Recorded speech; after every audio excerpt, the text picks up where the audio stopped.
dawned on us, like literally there now, that whilst we'd done a bit of a picture expose on the new flight plan for Memoir 44 from Days of Wonder, at no point did we actually open a box and go, hey, kids in the world, take a look at the new flight plan for Memoir 44. Now, if you, like most reasonable people, are out there in the big bad world with maybe a base copy of Memoir 44 and nothing else much more than that, you might think to yourself, well, I don't need the new flight plan. Well, you're wrong. All those maps that have the little picture of the airplane, you can use new flight plan in them, because new flight plan has been written to be backwards compatible with everything that Days of Wonder have done with Memoir 44. So anywhere where the little airplane badge appears, much in the same way as the badges that tell you it's Pacific Theatre or that you use the Soviet stuff or any of those or little expansions, you can use the new flight plan in. Now, the old flight plan was hen's teeth to try and get hold of. Small product run, mega money on things like eBay and whatnot. And the reality is that it was a little bit cumbersome to integrate with the main game. New flight plan, however, has changed all that because it fits into Memoir 44 just like any other expansion, and it's a flawless fit. We have played umpteen games already. Umpteen is a scientific term. And thoroughly enjoying using new flight plan. So, box is now a standard shaped box instead of a little thin floppy one that the original or old flight plan came in. You get 2 books. You get the rule book and a book of scenarios specifically written for this, which give you a host of new missions, which you won't have seen before, but all of these geared up to obviously encourage you to use flight plan in as well. We've played a few of those, very nice. Missions for Memoir 44 from the smallest to the biggest, frankly never disappoint. The rulebook is actually a very small affair because much like anything else in Memoir 44, there are modifiers and there's standard movement. This is just like adding sort of tanks to a game, or like when you bring the Russians in, you've got commissar roles, or when you bring the Pacific Theatre in, you've got the bonsai and the gung-ho roles. This now works much more like that. So you've got a new combat deck, and that combat deck works just like any other combat deck. X number of cards allocated, you get to drop based on the scenarios, rolls, as and when you play those. The person who has air superiority is decided by this table. You just consult what theatre you're playing in, what year it is, and therefore who has air superiority, who gets the extra card. Simple as that. We have fighters, fighter bombers, and bombers, and that's it. 3 types of plane. There's 3 aircraft for each of the factions. So the box gives you everything that you're going to need in that regard. And then, much as any other Memoir 44 rulebook, very, very clear instructions for movement, how to move them, what does what. There's no, as we've come across so far, there's been no ambiguity, nothing we've kind of, what do we do now? All nice, straightforward stuff. And a few play examples at the back. And then, there's that section where we're saying about the compatibility, where it takes you through and where they fit and how they work with other combat cards and anti-tank weapons, things like that. A breakdown of the aircraft that are included for a little bit of historical context. And then you're into the box. And hey presto, it's a well thought out, well-designed box. Now, if you're into repackaging all your stuff, if like me, you've a whole host of things and a standard box doesn't sort of solve your storage solutions, well, good luck. But this is well done out. We have our combat cards in their little home here. And then we have 2 trays of aircraft. And those all, I don't know if you can see it in the light there, they all have their reference number or their name to make putting them into their homes a little easier at the end. And then this whole tray will have to come out to do the same for you to see for the large aircraft, including the likes of the Lancaster there. The models wise, very, very pleased with these. The detail on them, I think, for what they are and all that they need to do is exceptionally good. And they are very sturdy little pieces of plastic.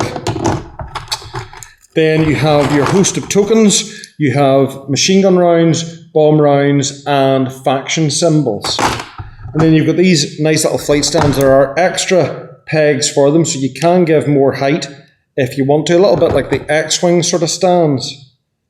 and the aircraft just plug into those like so. And then you would look for the relevant badge. That's the British fighter. There we are, British bomber. So the relative badge that shows you that that's a bomber and it's British goes like that, and that's it. And these are just about the size of the hexes in Memoir 44. Now, what happens is you'll play a combat card along with a section card to bring an aircraft onto the battlefield. And whilst you can bring any, if you bring on the aircraft that matches the symbol of the card, then you'll be able to do the special attack that the card details. Otherwise, it'll be a standard attack. So now, when you play a section card, command 3 units in a section, one of those orders becomes an order for the aircraft that's on the table. And in the standard situation, it'll do an ordinary attack run. And if you've used a combat card, it'll be able to do the special attack. Each aircraft, fighter, fighter-bomber, and bomber, obviously a fighter will come loaded to the gills with 9 machine gun rounds. A fighter-bomber comes with sort of 50-50, and the bomber is loaded up primarily with the bombs. They can also dogfight, so you can do aerial combat with other aircraft. They have an attack value for dogfighting, and again, the fighters obviously have the highest one, bombers have the lowest one. I think it's 1 dice for them, and they have to be hex-to-hex contact. And neighbouring units can attack them, and then some of the combat cards give your ground forces a little bit of an advantage to try and attack with flat guns or whatever aircraft are on the table. It takes a hit and then a confirmation of kill to take down an aircraft. So you have to roll a grenade symbol, and then you have to re-roll and get a grenade symbol for a confirmed kill. On a confirmed kill, your opponent will take the badge of the aircraft that's currently on the table, and that becomes one of their victory medals. But more importantly, that class of aircraft is out of the battle for you. You can't bring, so if you lose your bomber, that's it. You can't bring bombers on again. You can only bring fighter bombers or fighters on. And if you take a fighter off in a round, you can't immediately bring another one back on. You sort of have to wait around to do that. A little bit of policing that, but that's about the simplest of it. Airfields can now be used as well. You can resupply if you control airfields and things like that. And the wee tokens there, quite nice. You'll just place those in the hexes that you're doing an attack on. Some attacks will allow you to place multiple tokens, and each token is essentially worth 1 of the Memoir 44 dice. And that's it. I mean, you know, short of sitting it on the table and actually going with you, hey, let's play, that's sort of the most we can tell you.